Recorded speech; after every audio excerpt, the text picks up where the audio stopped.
am Gresham Ziddam, and welcome to the finale of Gresham Reads Graceling by Kristen Cashore. So, this has been quite a long journey.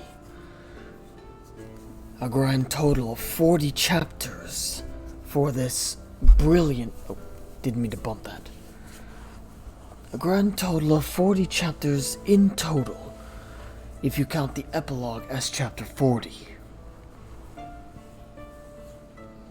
Now, I will admit this is my second attempt at recording, as there was a slight hiccup the first time. Mainly, the microphone was not picking up.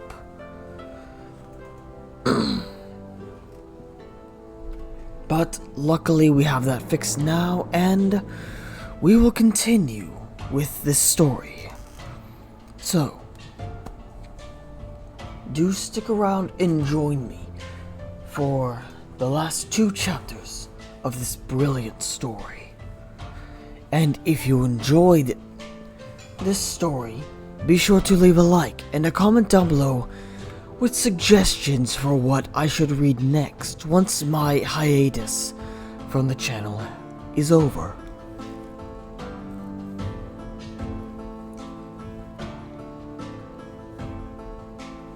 In the meantime, let us begin with chapter 39. It became a kind of school. Katza made up drills for Sky and Poe that were first and foremost a challenge to Poe's strength. Sky was satisfied, for the drills favored him. Katza was satisfied, for she could see Poe's progress. She set them always to wrestling, rarely to proper hand fighting, and reminded Poe constantly in his mind and out loud to muscle his way. To muscle rather than grace his way out of every scrape. Alongside the grappling brothers, Katza taught Bitterblue to hold a sword, and then to block with one, and then to strike. Position and balance, strength and motion, speed.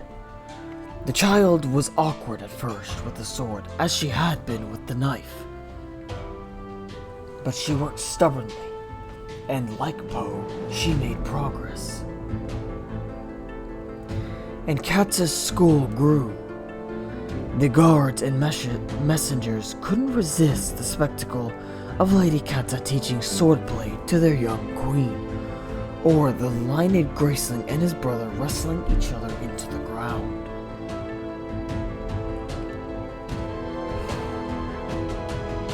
They gathered around, asking this and that question about a drill she fabricated for the princes or a trick she taught Bitterblue to compensate for the queen's lack of size and strength.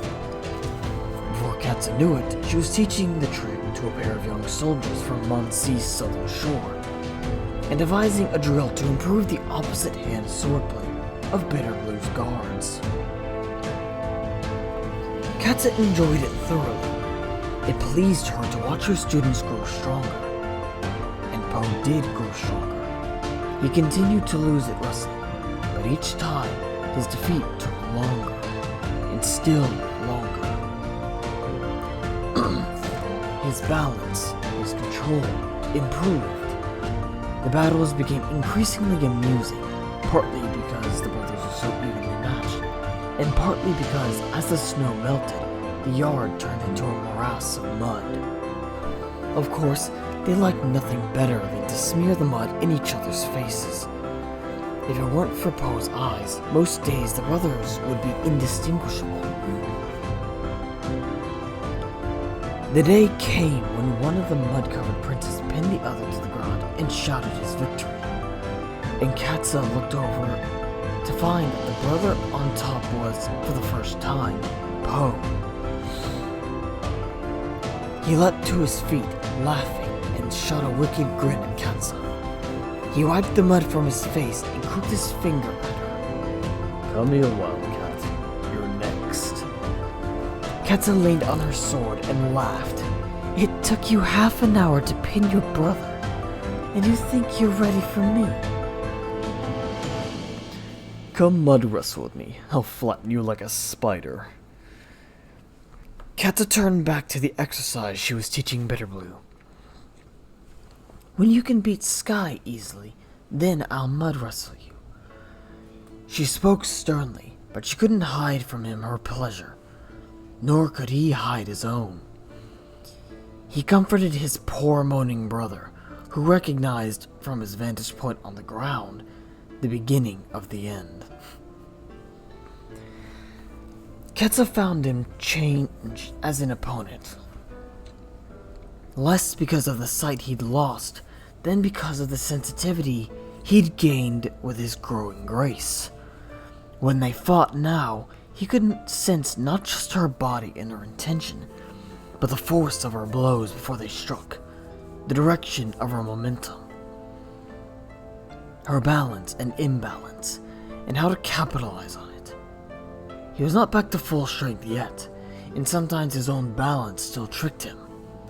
But there were times now when he caught her by surprise, something neither of them was used to. He was going to be as good a fighter as he'd been before, if not better. And this was important. The fights made Poe happy.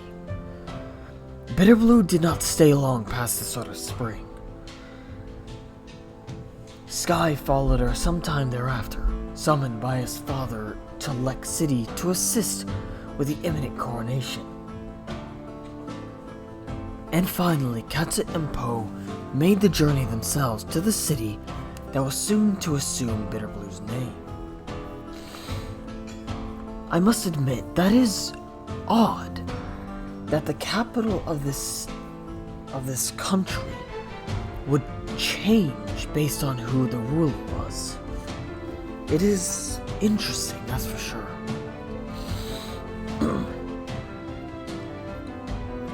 Anyways, back to the story. Poe bore the traveling well, a bit like a child who's never traveled before, and finds every experience fascinating, if slightly overwhelming. And indeed, when it came to traveling with this new way of perceiving the world, Poe was an infant. In their room in Bitterblue's castle, on the morning of the great event, Katza suffered herself to put on a dress. Poe, in the meantime, lay on the bed, grinning endlessly at the ceiling. "What are you grinning at?" Katza demanded for the third or fourth time. "Is the ceiling about to cave in on my head or something? You look like we're both on the verge of an enormous joke." "Katza, only you would consider the collapse of the ceiling a good joke." There was a knock at the entrance to their room then, and Poe actually began to giggle. "You've been in the cider," Katza said accusingly as she went to the door. "You're drunk." And then she swung the door open and almost sat down on the floor in astonishment, because before her in the hallway stood Raffen. He was muddy and smelled like horses. "Did we get here in time for the food?" he asked. "The invitation said something about pie, and I'm starving." Katza burst into laughter, and then into tears, and once she started hugging him, she couldn't stop. Behind Raffen stood Ban, and behind Ban stood Ol, and Katza hugged them and cried over them as well.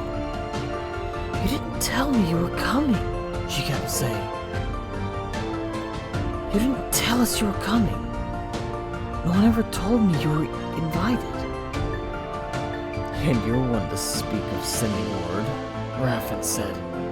"For months we didn't hear a thing from you, until one day Poe's brother appeared at our court with the wildest story any of us had ever heard." Katza sniffled and wrapped her arms around her cousin again. Voice kinda cracked. "But you understand, don't you?" she said to his chest. "We didn't want you to get you mixed up in it." Raffen kissed the top of her head. "Of course we understand. Is Randa with you? He didn't care to come. Is the council well? It's moving along swimmingly. Must we stand here clogging the hallway? I wasn't joking about starving to death. You look well, Poe. Raffen peered doubtfully at Kat's short hair. Eldest sent you a hairbrush, Kat. Much use it'll be. I'll cherish it, Katza said. Now come inside. Like any event requiring formal clothing, the crowning ceremony was tedious, but Bitterblue endured it with the appropriate gravity and poise. The rim of the great golden crown was padded with some thick purple material to keep it from sliding down to rest on her nose. It looked, Katza thought, as if it weighed as much as the girl herself did. Katza didn't mind the tedium, for Raffen was on one side of her and Ban was on the other, and not 5 minutes passed without them amusing themselves in some way. When Ban whispered to her about Raffen's new medicinal discovery that cured bellyache but caused itchy feet, and his subsequent discovery that cured itchy feet but caused bellyache, Katza giggled. Standing 3 rows ahead with his 2 sons, Roar whipped his head around to glare at her. This is not a Sunderen street carnival, he whispered with great and dignified reproach. And Poe's shoulders began to shake with laughter, and various voices whispered for Roar to shush, but then realized whom they were shushing and issued an appalled stream of apology. Yes, all right. Roar was left saying repeatedly and with increasing volume, truly, it's all right. The interruption grew to something rather large and intrusive, causing a coronation attendant to stumble in his litany of the Munsian rulers across time. Bitterblue smiled softly at the attendant and nodded for him to continue. After that, word passed through the crowd that the young queen was kind-hearted, and not one to punish small mistakes. And how was Gideon? Katza murmured to Raffen once things had settled down. She was feeling kindly toward her old suitor because she was happy and surrounded by friends. Behind her, Ol cleared his throat. He gets a bit mopey whenever your name is mentioned, lady. I won't pretend I don't know why. Raffen spoke quietly. Randa keeps trying to marry him off, and Gideon keeps refusing. He spends more time than he used to on his own estate. But he gives himself completely to the work of the council. He's an invaluable ally, Cat. I dare say he wouldn't object to seeing you someday. If you wanted to visit us at court, you'd find a way of sneaking you in without Randa knowing. If you wished it. You haven't told us your plans. Katza smiled quietly. I'll go back to the mountains with Poe after this. It was all she said of her plans, because, for the moment, it was all she knew. She tilted her head and rested it against her cousin's tall shoulder. The coronation passed in a blur of contentment.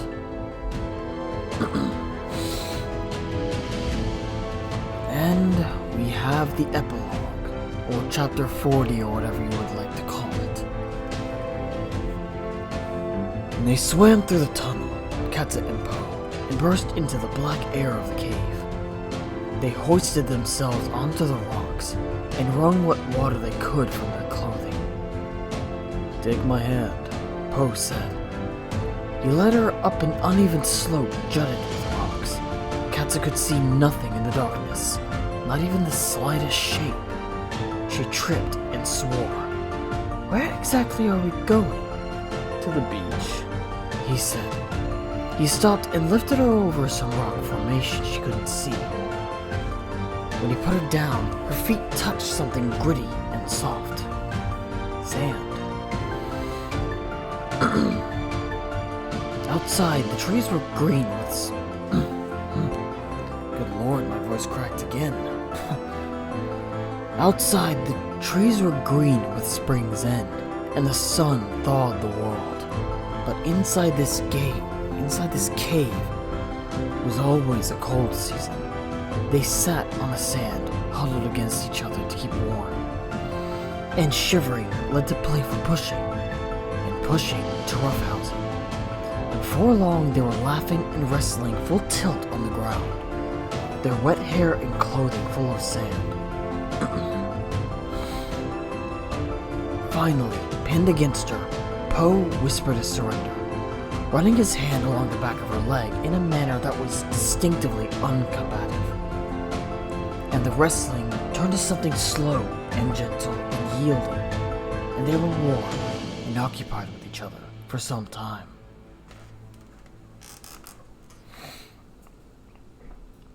Sound was strange in the cave, wet and musical. They lay side by side, warm where their bodies touched. "I've inhaled some sand," Poe said, coughing. "So have you, of course, but it doesn't seem to be bothering you." "No," Katza said absently, staring up into blackness. Her fingers felt along the scars on her shoulder, and then the scars on her breast. "Poe?" "You trust the men who will be Bitterblue's advisors?" "For the most part." "I hope she'll be alright. She never talks about her mother's death, but I know she's still having nightmares." "I don't see how she could help having nightmares," Poe said. "She's so young. She has so much she's trying to make sense of. A murdered mother, a father who's a madman." "Do you think he was mad?" Poe hesitated. "I truly don't know. Certainly he was cruel and perverse, but it's hard to tell where he ended and his grace began. Do you know what I mean? And I suppose we'll never know where he came from, or what it is he really wanted." He breathed in and out slowly. "At least people's feelings for him are shifting. Have you felt it? He won't be remembered kindly." "That'll be a help to Bitterblue." "You know, she wonders if I'm a mind reader. She wonders at Katza, and still she trusts me. Doesn't press me to spill my secrets. It's extraordinary." Katza listened to the quiet that came over the cave when Poe stopped speaking. "Yes," she said simply. "Bitterblue is not like other people." "At the coronation, Sky accused me of refusing to marry you." Oh wait, I read that in my voice, not Poe's. "At the coronation, Sky accused me of refusing to marry you," Poe said. And now she heard a smile in his voice. He was quite indignant about it. Katza sighed. "All came to me with the same point. He thinks it's dangerous for us to leave each other so much freedom and make these vague plans to travel together in the future, doing council work with no promises. I told him I'm not going to marry you and hang on to you like a barnacle just to keep you to myself and stop you loving anyone else." "It's alright, you know. Other people don't have to understand." "I worry about it." "Don't worry about it. We'll muddle through. And there are those who do understand. Raffin does, and Bond." "Yes," Katza said. "I suppose they do." Poe shivered and she reached for him to warm him. A feeling swelled suddenly at the edge of her heart. She whispered, "You're determined to go to Linley right away?" He took a moment before answering. He couldn't quite manage to keep his voice light. "My mother will cry when I tell her about my sight. To be honest, I dread that as much as anything else." "I'll come with you." "No, Katza. I'll be alright. I want to face this thing and be done with it. I don't want you to change your plans." Kato was en route back to Bitterblue City to give fighting lessons to girls. It was a thing she decided she'd wanted to do in all 7 kingdoms. And after the coronation, Bitterblue had begged her to start in Monsey. Poe had encouraged it rather insistently, for it gave Kato an excuse to keep an eye on Bitterblue's welfare for just a little while longer. I'll be in Monsey a few months at least, Kato said. But I promise the next lessons I give will be in Lyman. So I'll hope to see you by autumn's end. I'll pretend to myself it's not a long time. I'm going to take the land route west, Kato said. She hesitated, then made an admission. I'm going into the Midlands, Poe. There's one more king I have to face. Poe released a small, surprised breath. But you faced him already. Kato sighed. Yes, but I was scared of myself back then. I was scared of him. I'm not anymore, Poe. I need Randa to know I'll come and go as I please. I won't hide myself like some kind of criminal. And I won't be afraid to visit my friends. I miss Raph so much already, and I need to see Helda. I want to convince her to go to Monsey. Bitterblue needs her. Poe's arms came around her and pulled her against him. His fingers brushed sand from her hair. All right, he said softly. Be careful. I'll look for you after you've faced your king. They lay together in the dark. They quietly lay together in the dark. Forgive me. I'm skipping over words.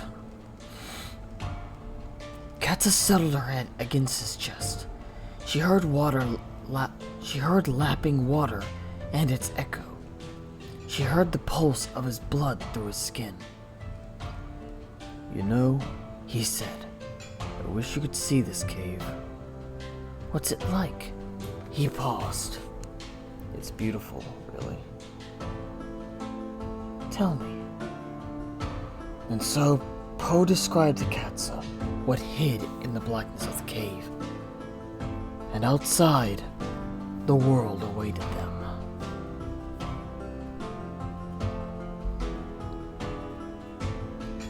Well, that concludes Graceling. And I do hope you've enjoyed this fascinating story. The struggle Kato goes through in order to free herself from the control her uncle has over her. To push away from the life of being nothing more than a thug used by the king in order to spread fear and control. And her quest to find acceptance and discovering love alongside it. It is certainly fascinating.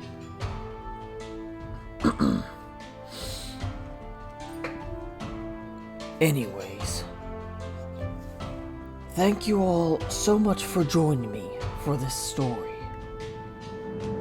If you liked the video, be sure to leave a like and a comment down below with suggestions for future stories when I return from my hiatus. And also, tell me your thoughts on the story so far, I know that there are a prequel and a sequel having been released. And I'm certainly curious to see what will come out of them. I know Darkus has already read the prequel. I believe he said it was called Fire.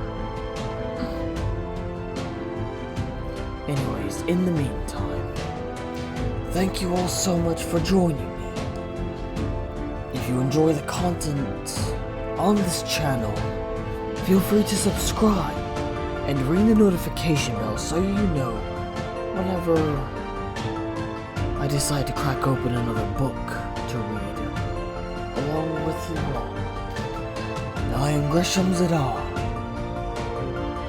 and I will see you in the near future. Do have a pleasant day.